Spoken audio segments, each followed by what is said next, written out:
Welcome back. We're now joined by Mr. Fluksman Samuehl, the chairperson of the Public Enterprises CEOs Forum, following the forum's 10th annual general meeting that was held in Walvis Bay.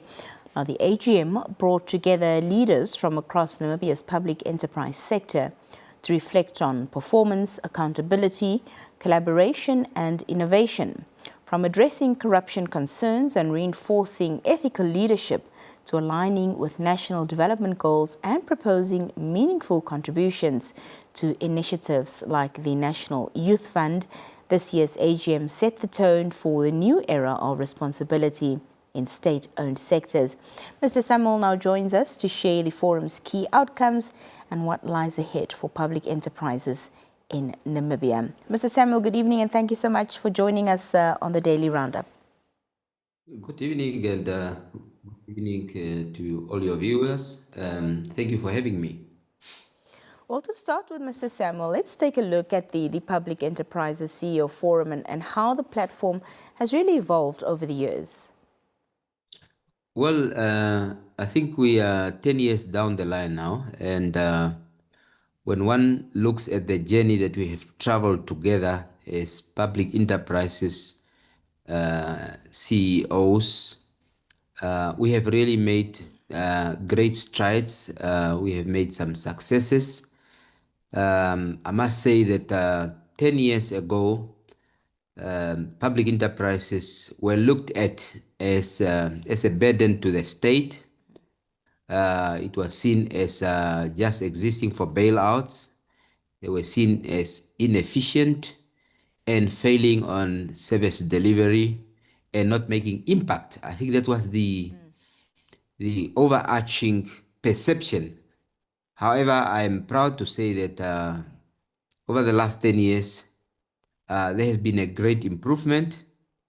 And I think there's been an awareness also among the leadership of public enterprises that for Namibia to be successful, public enterprises have a role to play to contribute towards the successes of Namibia in terms of service delivery, in terms of impact to the overall national development of the country, and that public enterprises also have a role to play in to facilitate growth of our economy. So we have really made a great stride. And I must also say really that in general, I think Namibia as a country, as a whole, as a society, here I'm referring whether it is political, religious, corporate leadership,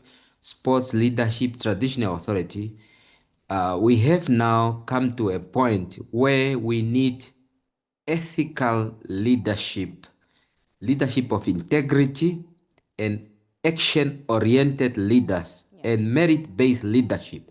I think that's what we need to do if Namibia is to facilitate progress going forward. Yeah. One of the key themes, Mr. Samuehl, from this year was around strengthening accountability as well as improving collaboration. So talk to us about some of the practical steps that were proposed to achieve this across the sector. Well, I think at the level of the CEOs of public enterprises, I think all of us are aware that when you are occupying a position of leadership, this position comes with a great responsibility. And one of the things is when you are serving the people, you need to show a degree of accountability of your action and to account. Because all these institutions have been established with a clear mandate. And certainly we have to work together with our teams, with our boards of directors, to work towards achieving those established mandates. And as we lead, from time to time, we need to show where we are. If we make progress, we need to identify those progress. And if there are some shortcomings, we need to explain why those shortcomings. what are the reasons, and most importantly, what are we doing about overcoming those shortcomings. That is the level of accountability and also the level of transparency. Because we are occupying public offices, we need to be transparent in managing these entities. Yeah, yeah.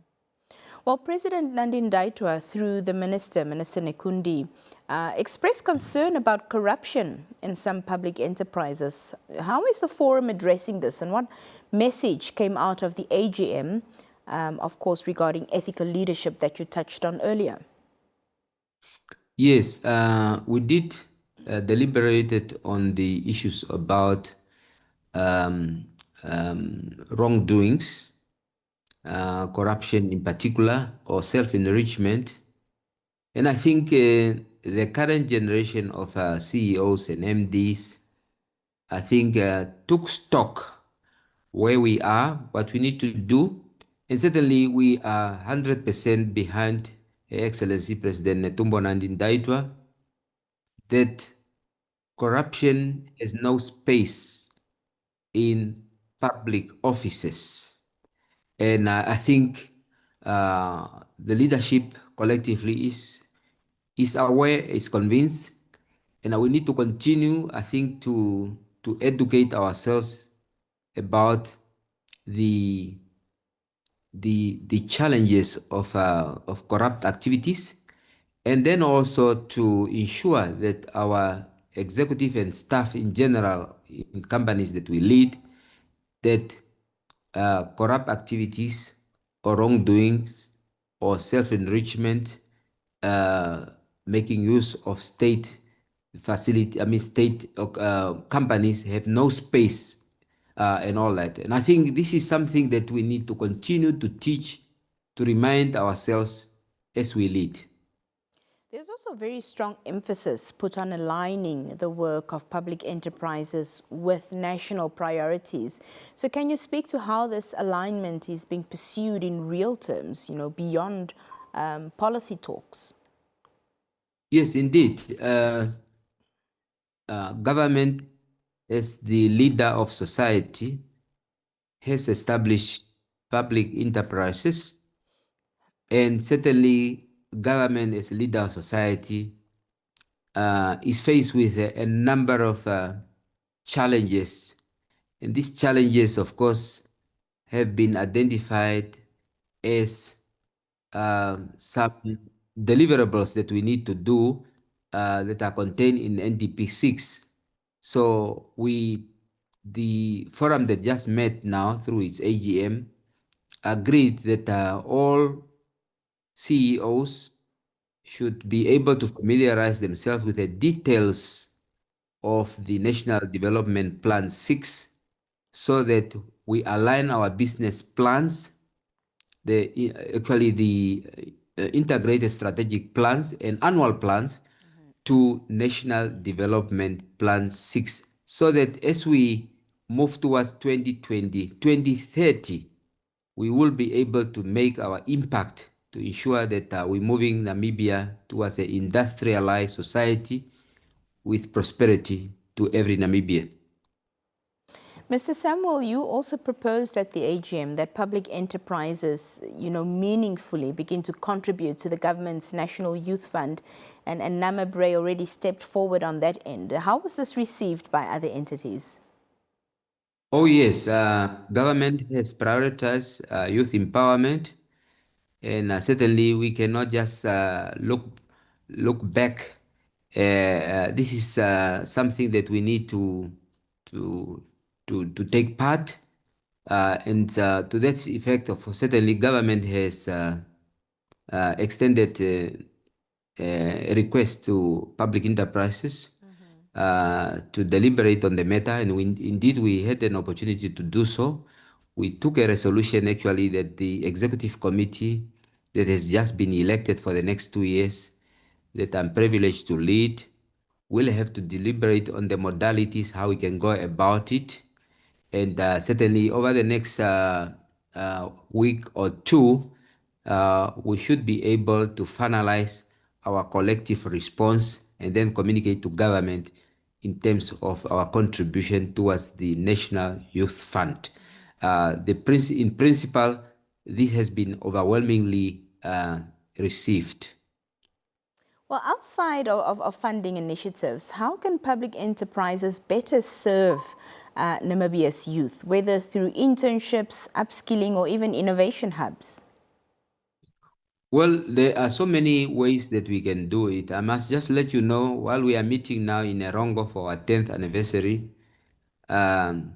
we, through our co-sponsors this year, which is Namibia Airports Company and Namibia Civil Aviation Authority, we have set aside 500,500,000, that is, to build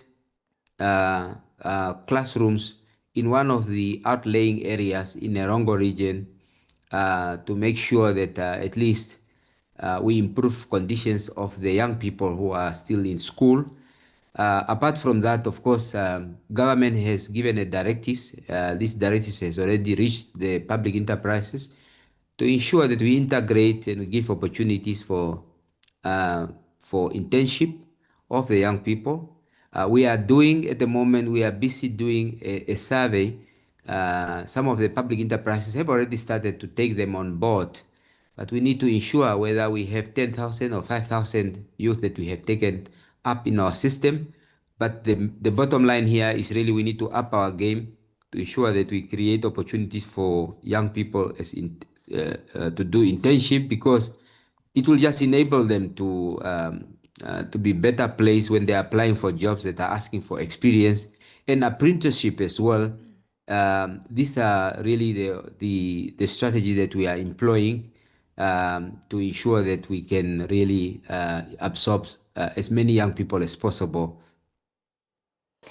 Mr. Samuehl, when it comes to public enterprises, the reality is that many of them face operational as well as, financial challenges. But how do you strike a balance between service delivery, profit sustainability, and then developmental contributions? Yes, I think through the platform that we have established, I think public enterprises that have the challenges of operational efficiencies are most welcome to seek assistance from entities that are doing much better, so that they can seek help, whether it's a matter of capacity or it's just a matter of perhaps funding challenges.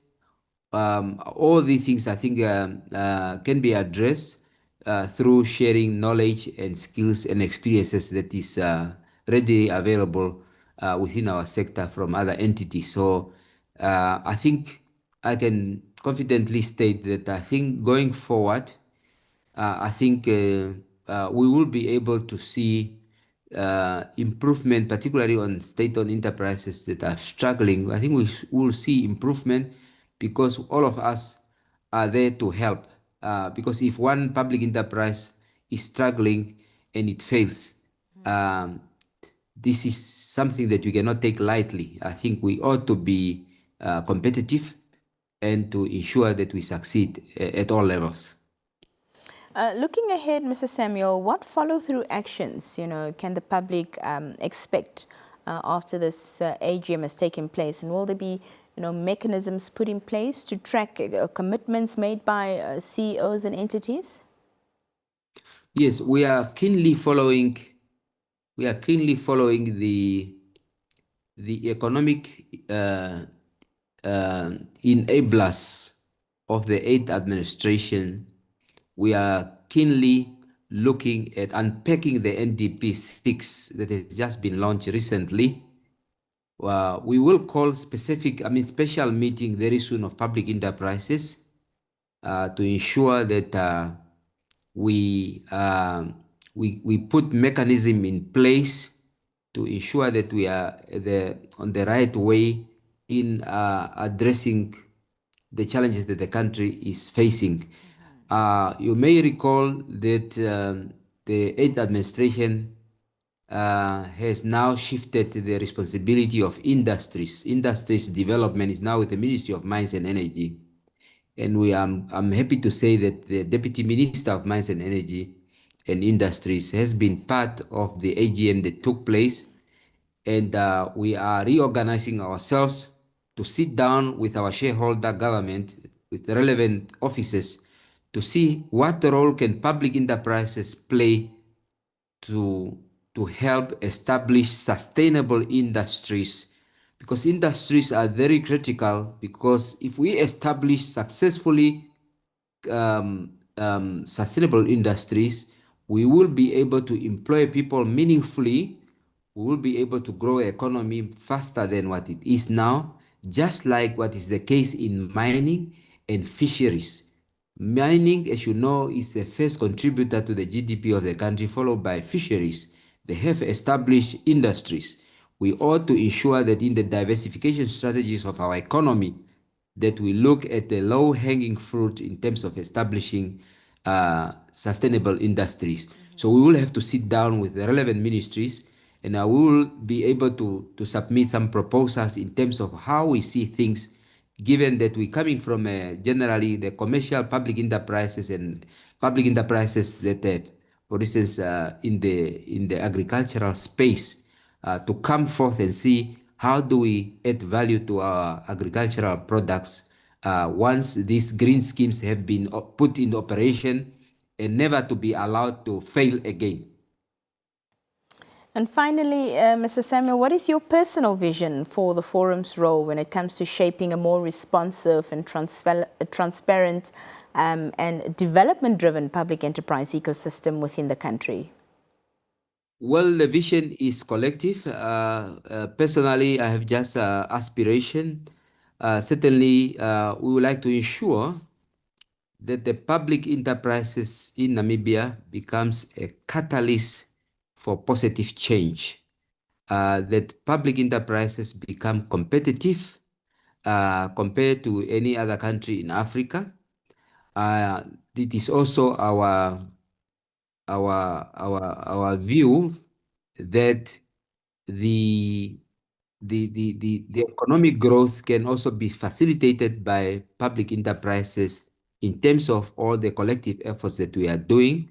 And one of the things that we also want to do, apart from the AGM and sports games that we have, is certainly, which is underway right now as I speak to you in Swakopmund, is really to integrate our people, to boost the morale of our people, because we are really dependent on the assets of our of state-owned enterprise, which is our people.